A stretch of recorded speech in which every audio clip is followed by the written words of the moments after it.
guys, welcome to this channel. This reading is for Cancer. Cancer zodiac sign. Your energy at this time, Cancer.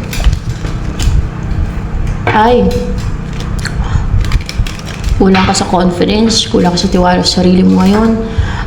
Hindi ka ganun ka-positive ngayon, hindi ka ganun ka-goal-driven, hindi ka ganun ka-active, hindi ka ganun ka-passionate. Parang may doubt ka sa sarili mo sa ngayon eh.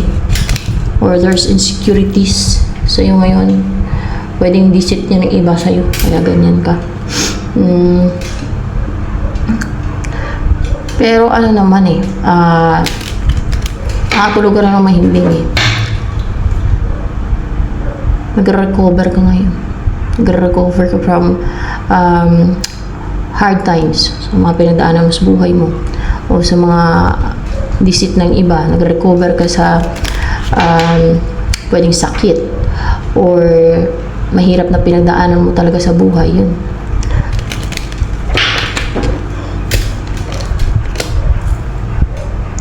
Heartbroken ka o nasaktan ka o sumasakit yung puso mo, kumikirot yung puso mo, or parang may pumasok sa puso mo, pwedeng kumirot, or else na heartbroken ka lang talaga, na nasaktan sa pag-ibig, ubigo sa pag-ibig.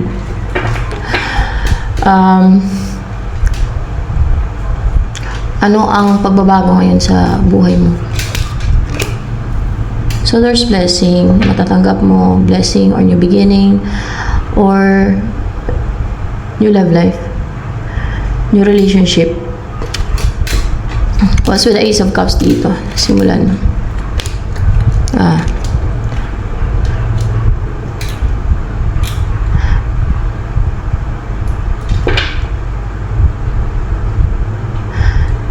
Na maging victorious ka na at matagumpay ka na over this family na against sa mga goals mo, na gusto nilang pigilan yung pagsucceed mo, yung mga pangarap mo.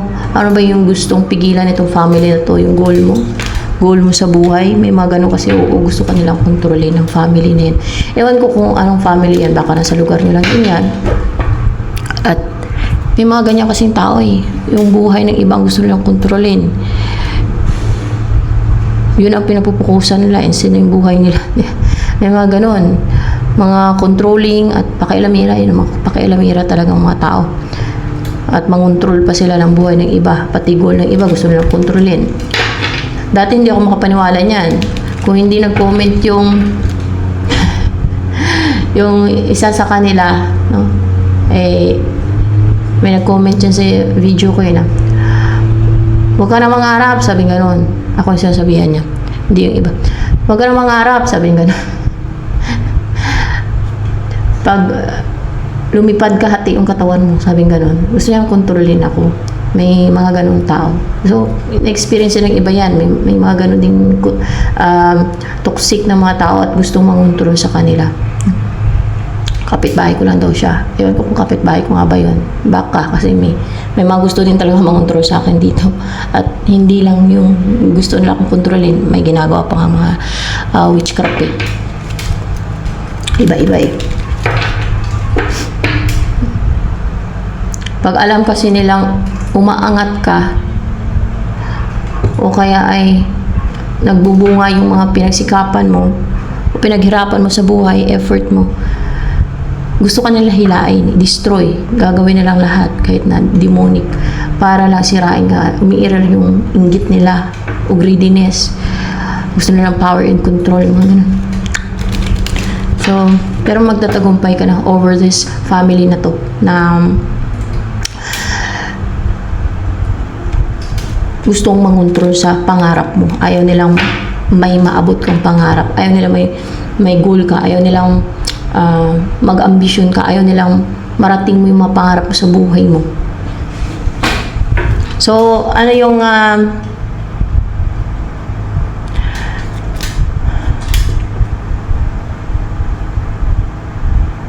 darating sa'yo na person, or sino yung person na darating sa'yo? King of Cups. Emotional, sympathetic, empathetic, soft-hearted, madaling madala sa emosyon na to. or merong person to na in love talaga siya o na deeply in love, baka ikaw yun, na deeply in love siya sa'yo. Sino ba yung mapapangasawa mong tao? Wala ka pang asawa. Kung may asawa ka na. Temperance and reverse, hindi siya tenga, hindi siya yung nag-relax lang, ibig sabihin active yung buhay nito, hindi siya yung kalmado. This person is action-oriented or may ginagawa to, hindi to mapigilan, hindi to mapatenga. Kung meron siyang mga ipurso, ay napupurso niya. Kung meron siyang gustong gawin, nagagawa niya. Hindi siya nag-aantay, hindi siya nagpapatenga. At nakarecover na siya sa sakit or mahirap na pinagdaanan niya sa buhay o mga challenges, sabihin na natin mga ganun. Alam mo, parang dumaan sa butas ng karayom o dumaan sa madilim na tunnel, nakarecover na siya from that. Or pwedeng sa sakit din talaga, nakarecover na siya sa pestilence, mga plague, mga ganyan. Nakarecover na siya from panganib, mga ganun, plague, pestilence, ano pa pwedeng ano dito, mga salot, nakarecover na siya from that. So yan. So ano yung mensahe sa'yo ni King of Cups? Nakarecover na siya from feeling na left out in the cold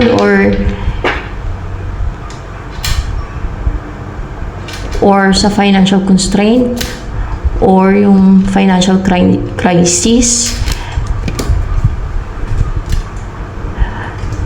or makaka-recover ka na, baka ikaw itong makarecover ka na, no? Ikaw ba ang makarecover sa sa financial crisis o financial crisis? Let's see, hindi, from the left out in the cold. From the left out in the cold, guys. Doon makaka-recover ka na from yung na left out in the cold ka, sa kabiguan, mga ganun, di ba nabigo ka? Kung nabigo ka, o heartbroken ka, kung naghiwalay kayo ng ex-lover mo, past person mo, nabigo ka na heartbreak, na heartbroken. Yan. Kasi aasawahin ka niya, attracted siya sa'yo, o gusto ka niyang asawahin nitong si King of Cups. So si King of Cups, siya din ba itong si Temperance in reverse na yan? Let's see, ay hindi, magkaiba sila, guys. Ito si Temperance in reverse, kilala ka na ba niyan? Ulitin ko kung upright na ba, guys? Upright ba yun? Kilala ka na ni Temperance in reverse. So, ano yung feeling sa'yo ni Temperance in reverse? Ay, obsessed siya sa'yo talaga, guys. So, si Temperance in reverse. Yan ang mapapangasawa mo, si Temperance in reverse. Parang gusto ko niyang kontrolin. With the devil. Gusto ko niyang kontrolin. Tama. Ginagawa siyang disite para kontrolin ka. Gusto ko niyang kontrolin. Cancer. Dito mapapangasawa mo. Siya ang mapapangasawa mo. Para mag-controlling. Gusto ko niyang kontrolin. Kasi obsessed ba yan sa'yo? Obsessed siya sa'yo. Ay, yan ang aso.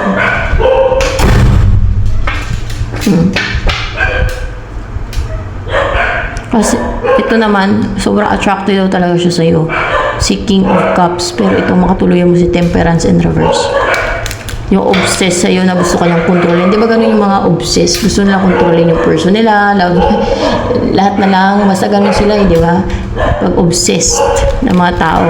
So, ano yung naisabihin sa'yo ni Temperance in reverse? Kasi yan naman ang pangasawa mo. Hindi naman si King of Cups. Talagang pasugod siya. May action itong gagawin. Talagang, alam mo yung impulsive siya. Pagdating sa'yo na madali siyang magalit, madali siyang gumawa ng move, action na padalos-dalos. Yung ganon.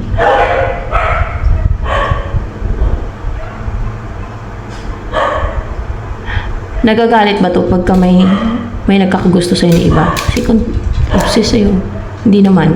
Nagagalit ba siya pag usap ko sa opposite sex? Nagagalit siya. Naging guarded, defensive. Naging defensive siya. Nagsisilos siya, nagsisilos. Kaya ba parang aggressive. Naging aggressive. Aggressive ba siya pagka nagselos? Aggressive. Aggressive at naging defensive. Pag nagselos, ganyan siya.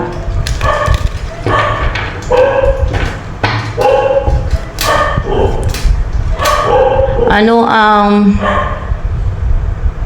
next move? Ano yung gagawin niya nito? Kasi may Knight of Swords dito, si Temperance in reverse.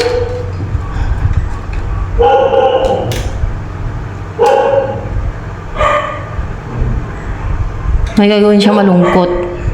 Para manamlay, malungkot.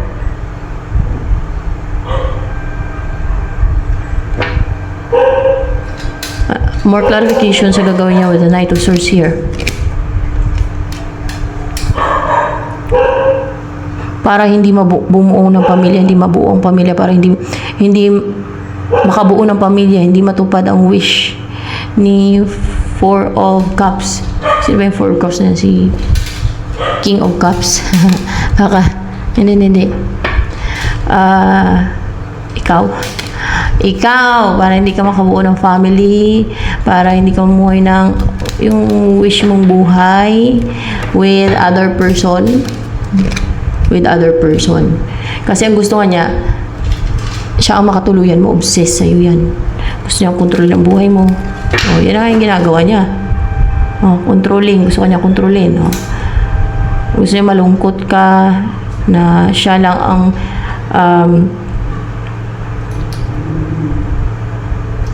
naisin mo, hangarin mo na mag-offers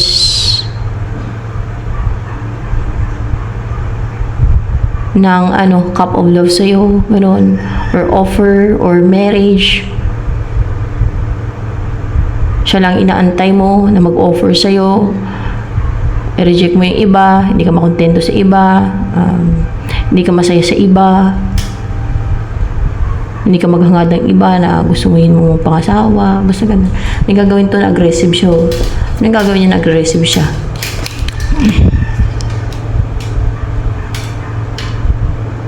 Yung may mawala sa'yo.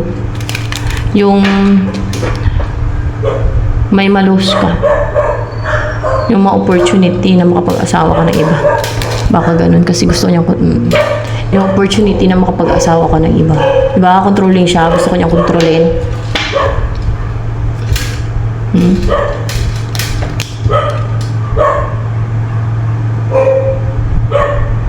Actually, may offer siya sa'yo. Huge offer. Ano to yung huge offer niya sa'yo?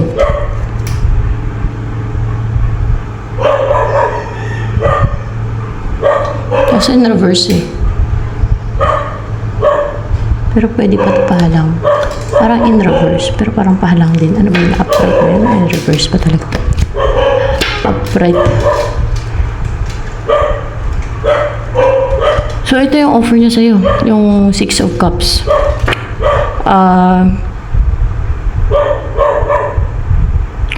Yung mamuhay kayo ng peaceful. There's balance, harmony at home. Kapiling ang isa't isa. Itrato ka niyang special na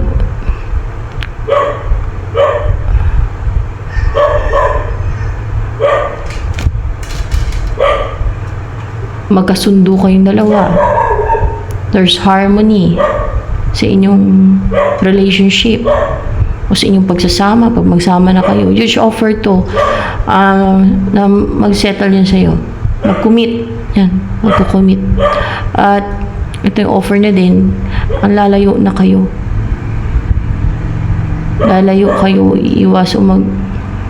iiwas sa gulo, iiwas sa toxic na lugar o mga tao, o lilipat na talaga ng lugar para peaceful yung pagsasama nyo, yung buhay nyo together.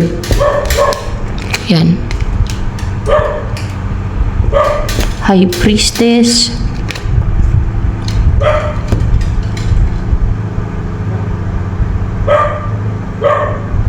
Kasi tinatatak nyo sa isipan nyo, klaro talaga sa isipan nyo na may gumagawa ng spiritual.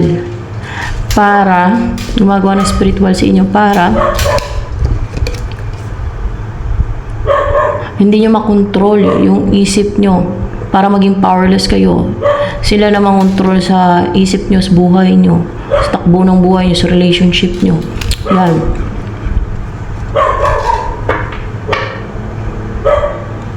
Para hindi kayo magkatuluyan. Obsessed yan eh. Oh. The moon. Para hadlangan yung union ninyo. Para pigilan yung pagsasama nyo. Para hindi nga kayo magkatuluyan. Pigilan nila yung balak nyo magsama o to be together. Pa rin siya, advance siya mag-isip. Advance lang siya. Aware lang siya sa mga deceit ng iba. Kaso lang controlling na din siya. So, ayan. Ito na lang for Cancer, guys.